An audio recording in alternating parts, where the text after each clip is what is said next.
বন্ধুরা, আজ আবারও চলে এসেছি আরও একটি রুট ম্যাপ গাইডের ভিডিও নিয়ে। আজকের ভিডিওটা থাকছে বাঁশবেড়িয়ার কার্তিক পুজোর। তো আমরা সকলেই জানি কার্তিক পুজোয় বাঁশবেড়িয়া এবং কাটোয়া খুবই বিখ্যাত।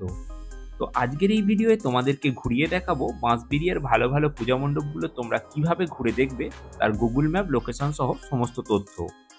তো চলো তাহলে শুরু করা যাক। তো সবার প্রথমে তোমরা হাওড়া কাটোয়া অথবা ব্যান্ডেল থেকে কাটোয়া লোকাল ধরে তোমরা নেমে পড়বে বাঁশবেড়িয়া স্টেশনে। স্টেশন থেকে নেমে বাইরে বেরিয়েই তোমরা সামনেই দেখতে পাবে গোল্ডেন ক্লাবের, অর্থাৎ এই স্টেশনের কাছে যে বড় মাঠটি আছে সেই মাঠে একটি পূজা হচ্ছে। এই পূজাটি দেখো এখানে এ পয়েন্ট দিয়ে চিহ্নিত করেছি। পূজাটি দেখে নিয়ে তোমরা এই ডাইরেকশন বরাবর এগিয়ে যাবে এবং চলে যাবে এ থেকে একদম বি পয়েন্টে, অর্থাৎ বাঁশবেড়িয়া যে হংসেশ্বরী মন্দির আছে সেই মন্দিরের দিকে। বি পয়েন্টে এসে তোমরা দেখতে পাবে বাঁশবেড়িয়া রামকৃষ্ণ সংঘের যে পূজাটি হয়ে থাকে সেই কার্তিক পূজাটি। রামকৃষ্ণ সংঘের পূজাটি দেখা হয়ে গেলে বি পয়েন্ট থেকে এবার তোমরা এই ডাইরেকশন বরাবর সোজাসুজি চলে এসো সি পয়েন্টেতে।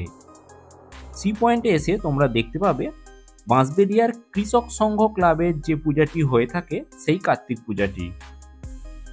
কৃষক সংঘ ক্লাবের পূজা দেখা হয়ে গেলে এবার তোমরা সি পয়েন্ট থেকে আবার হাঁটা শুরু করো, চলে এসো সি থেকে একদম ডি পয়েন্টেতে।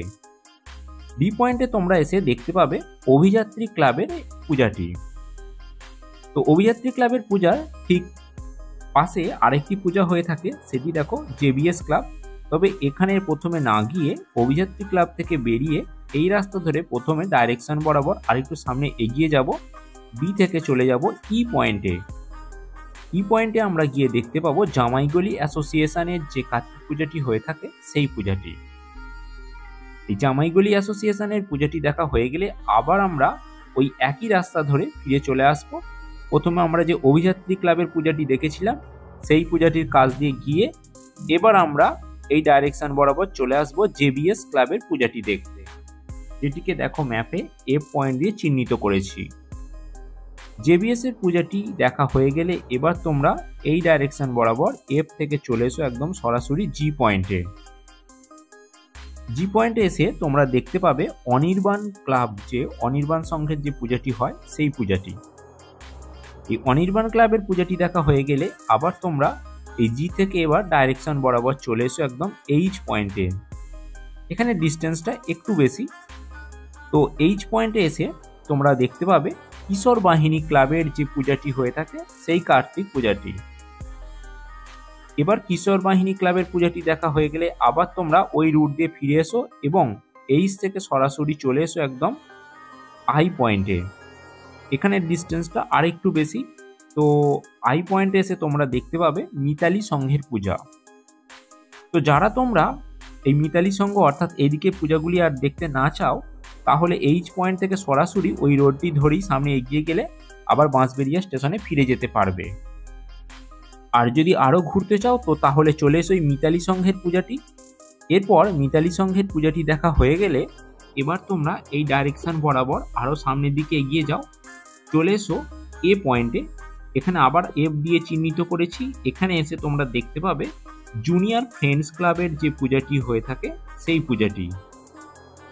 একইভাবে জুনিয়র ফ্রেন্ডস ক্লাবের পূজাটি দেখা হয়ে গেলে তোমরা এ পয়েন্ট থেকে আবার চলে এসো বি পয়েন্টে। এই বি পয়েন্টে এসে তোমরা দেখতে পাবে ঘোষপাড়া রবীন্দ্র সংঘ যে ক্লাব আছে সেই ক্লাবের যে পূজাটি হয়ে থাকে সেই পূজাটি। এই রবীন্দ্র সংঘের ক্লাবের পূজা দেখা হয়ে গেলে এবার তোমরা এই ডাইরেকশন থেকে বি থেকে সরাসরি চলে এসো সি পয়েন্ট, অর্থাৎ যে বাঁশবেড়িয়া স্টেশন সেই স্টেশনে। তো তোমরা এই রাস্তাটুকু ঘুরলে তোমরা 11টা থেকে 12টা ভালো ভালো যে পূজা কার্তিক পূজা হয়ে থাকে বাঁশবেড়িয়া সেগুলো তোমরা ঘুরে দেখে নিতে পারবে। তো বন্ধুরা, আজকের ভিডিওটা তাহলে তোমাদের কেমন লাগলো অবশ্যই একটা কমেন্ট করে জানিও।